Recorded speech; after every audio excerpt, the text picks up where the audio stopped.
Cette vidéo est réservée à la section berceau. Son caractère répétitif a une visée pédagogique pour leur éveil spirituel. Merci de les accompagner. Bonjour amis de la Bible, c'est Tonton Jim et aujourd'hui j'ai une histoire très spéciale pour vous. Elle s'intitule « Le grand défilé ». Et notre verset à mémoriser est tiré du psaume 98, le verset 1. « Chantez à l'Éternel ». As-tu vu l'âne? Jésus s'apprête à monter sur l'âne. Tous les deux feront partie d'un grand défilé. Les garçons et les filles veulent voir Jésus, les adultes aussi. Regardez, c'est Jésus là-bas, crient les enfants. Tous veulent voir Jésus. Il avance lentement, il se tient tout droit assis sur l'âne comme le ferait un roi. Il pourrait être notre roi, chuchotent les adultes. La foule est dans la joie. Hourra pour le roi Jésus! Hosanna, fils de David! Hosanna, la foule crie. Les enfants saluent de la main Jésus avec beaucoup d'énergie. Et le petit âne marche, clip, clop, clip, clop. Les gens enlèvent leurs manteaux et couvrent le chemin. Clip, clop, clip, clop. L'âne marche sur les manteaux. Quel défilé! Un spectacle plein de couleurs et de bruit. Vois-tu les feuilles de palmier? Les enfants agitent les feuilles de palmier. Tout le monde agite les feuilles de palmier pour acclamer Jésus. Hosanna, crie-t-il, Hosanna à notre roi. Le défilé approche. Clip, clop, clip, clop. Jésus est notre roi et nous aussi nous pouvons agiter des feuilles de palmier. Nous pouvons aussi chanter des louanges à Jésus. Hosanna au fils de David, Hosanna au roi des rois, Hosanna, Alléluia, Amen, Alléluia, Amen. Alléluia, Amen. Mais, regarde, des hommes sont fâchés. Comptons-les. 1, 2, 3. 3 hommes très énervés. Ils n'aiment pas ce qu'ils entendent. Faites taire les enfants, dirent-ils. Mais le défilé continue. Et Jésus dit, laissez les enfants tranquilles. Clip, clop, clip, clop. L'âne continue à avancer. Hurrah pour Jésus! Hurrah pour Jésus! Crie la foule. Jésus regarde la grande ville devant lui. Ô Jérusalem, Jésus aime ton peuple. Il aime tous tes enfants, mais vous ne l'aimez pas. Alors Jésus pleure. Jésus est triste.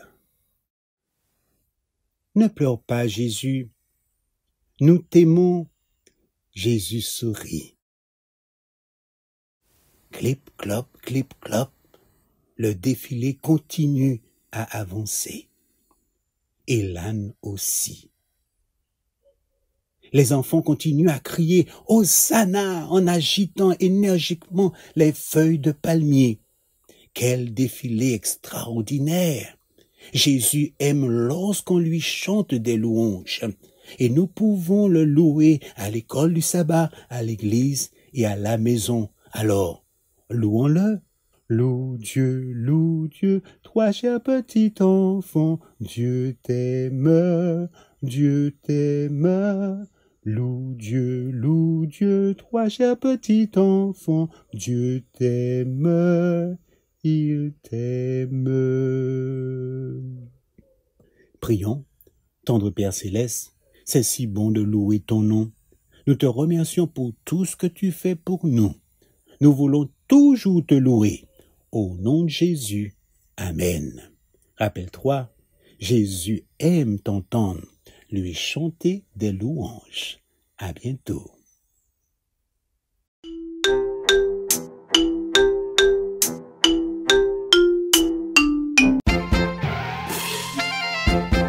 Bonjour les enfants, ici c'est Lorena et je viens vous raconter une histoire très belle qui s'appelle « Un souper spécial ». Notre verset à mémoriser dit « Il les aime jusqu'au bout » et il se trouve dans Jean 13, 1. Aujourd'hui, nous louons Jésus pour la démonstration de son amour. Qui te rappelle de te laver les mains avant de manger? Tu sais, il y a longtemps, Jésus s'est occupé de laver quelque chose. Est-ce que c'était les mains de ses amis? Non, c'était pas leurs mains qui l'inquiétaient. Jésus dit doucement à Pierre, « Va avec Jean à ville, cherchez un homme qui porte une jarre d'eau et demandez-lui à quel endroit nous pourrons prendre le repas de Pâques ce soir. » Pierre et Jean trouvèrent l'homme que Jésus avait décrit. Il leur montra une chambre haute où tout était prêt. Il y avait même une grande jarre d'eau, un bassin et un linge pour le lavement des pieds. Mais il manquait quelque chose. Un serviteur était habituellement présent pour laver les pieds de chacun avant de ce repas particulier. Mais il n'y avait pas de serviteur cette fois-ci. Tous les disciples étaient pourtant impatients. Ils voulaient se faire laver les pieds. Tu sais, les routes poussiéreuses et le temps chaud les avaient rendus bien fatigués. Bientôt ils arrivèrent à cette chambre haute avec Jésus et s'assirent à table. Pierre décida qu'il ne dirait rien au sujet du serviteur absent. Et le reste des amis de Jésus n'en parlèrent pas non plus. Personne ne voulait faire le travail d'un serviteur. Alors, Jésus se leva. Sans dire un seul mot, il enleva son manteau. Il s'entoura d'un linge et commença à verser de l'eau dans le bassin. Puis il s'est mis à laver les pieds de ses amis. Il passa doucement assis de l'un à l'autre. La plupart des disciples étaient embarrassés. Ils gardaient silence. Ils savaient que Jésus était le Fils de Dieu. Ils savaient que c'était eux qui auraient dû laver les pieds de Jésus. Mais personne ne se leva pour apporter de l'aide. Lorsque Jésus eut terminé, il s'assit. « Comprenez-vous pourquoi je vous ai lavé les pieds ?» demanda-t-il doucement. « Je suis votre maître, je suis votre Seigneur.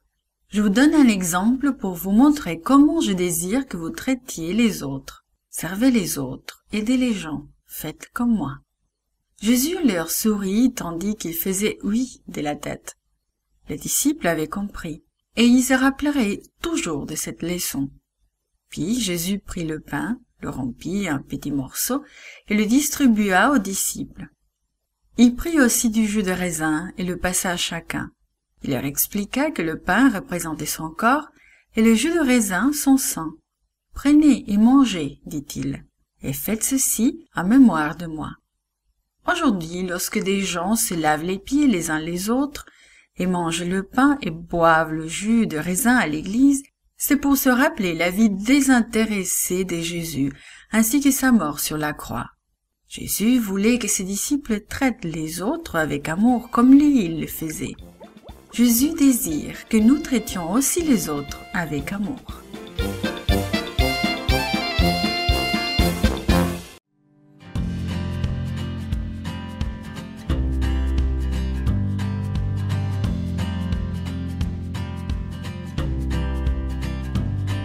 Bonjour, c'est Virginie. La leçon d'aujourd'hui a pour titre « Jésus est jugé ». Le verset à mémoriser se trouve dans Ésaïe 53, verset 5. « Il était transpercé à cause de nos crimes et c'est par ses meurtrissures que nous sommes guéris. » Quand Jésus fut arrêté dans le jardin de Gethsémani, tous les disciples s'enfuirent. Les soldats, suivis de la foule, descendirent la colline à la lumière des torches. Ils formaient un véritable défilé du mal. Jean regardait la procession traverser le ruisseau. « Qu'est-ce que je fais ?» se demandait-il. « Je devrais suivre cette foule pour découvrir ce qui va arriver à Jésus. » Lui et Pierre suivirent la foule qui se dirigea d'abord vers la maison d'Anne, puis vers le palais de Caïphe, le grand prêtre. Quand ils arrivèrent au palais de Caïphe, les prêtres laissèrent entrer Jean parce qu'ils le connaissaient. Jean se retourna et vit Pierre près de la porte.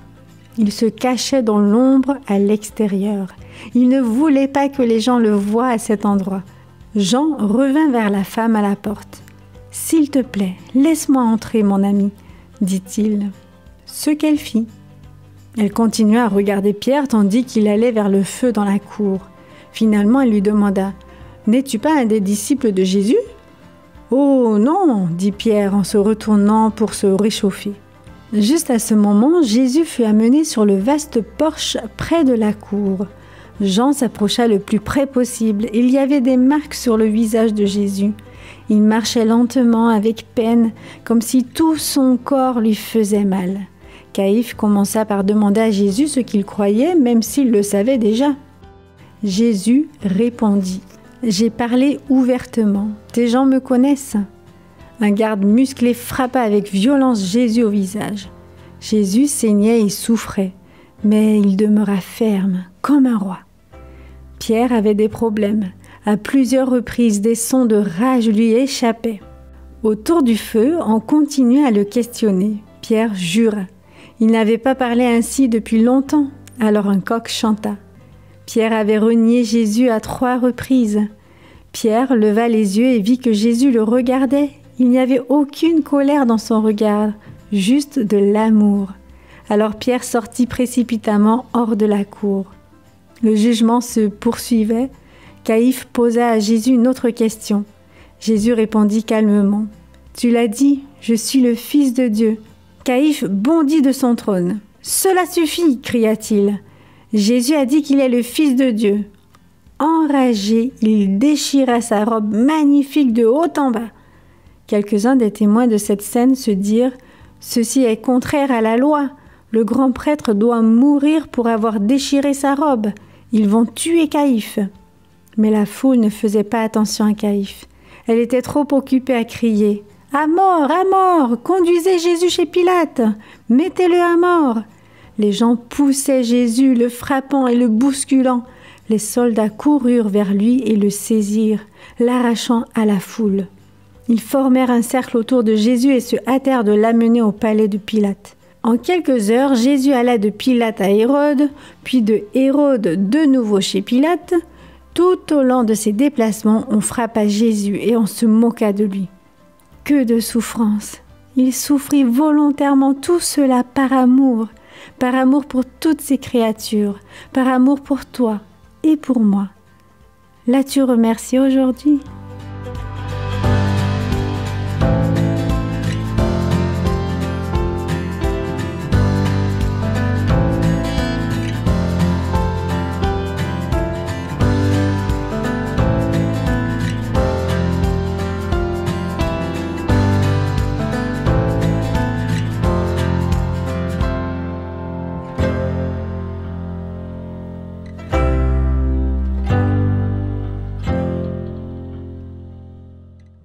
Salut, ravi de te retrouver pour une nouvelle étude ayant pour titre « Mort ou endormi ».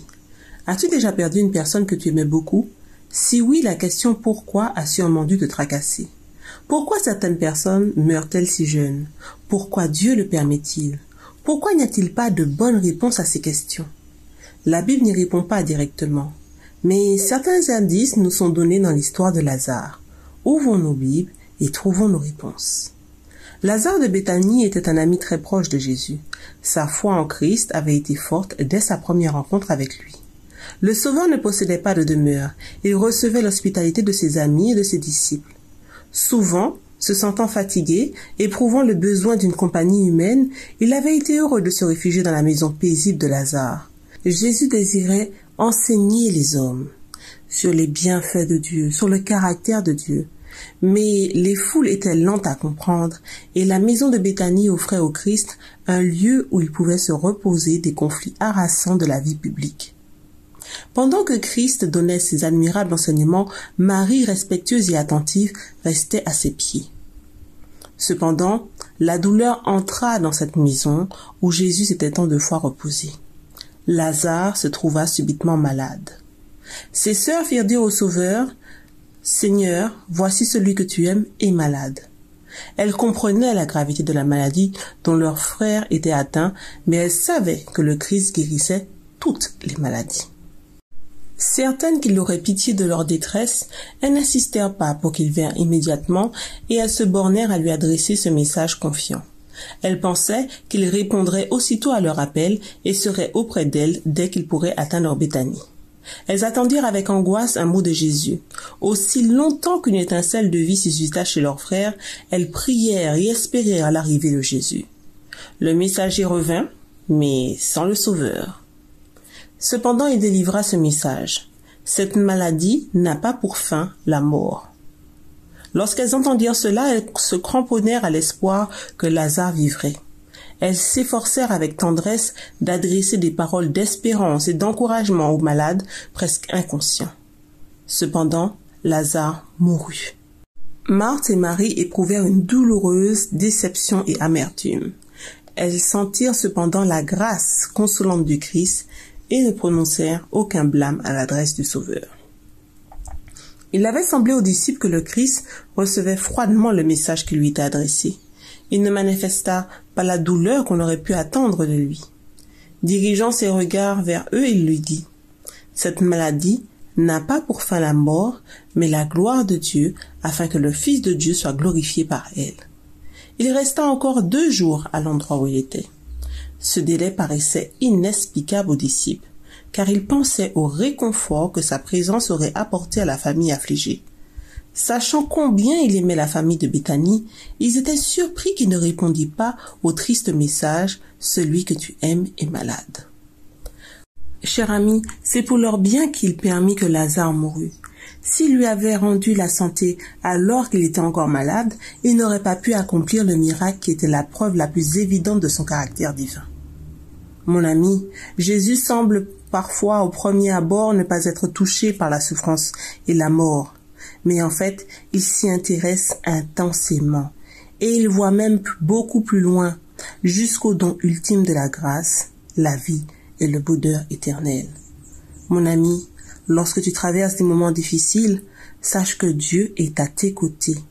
Il est présent et il se sent concerné par le moment que tu es en train de passer. Prions.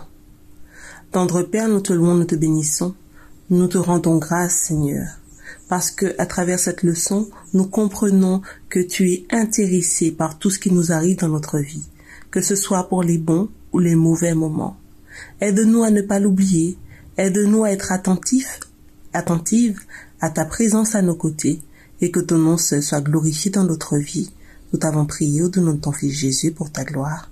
Amen. À bientôt, cher ami.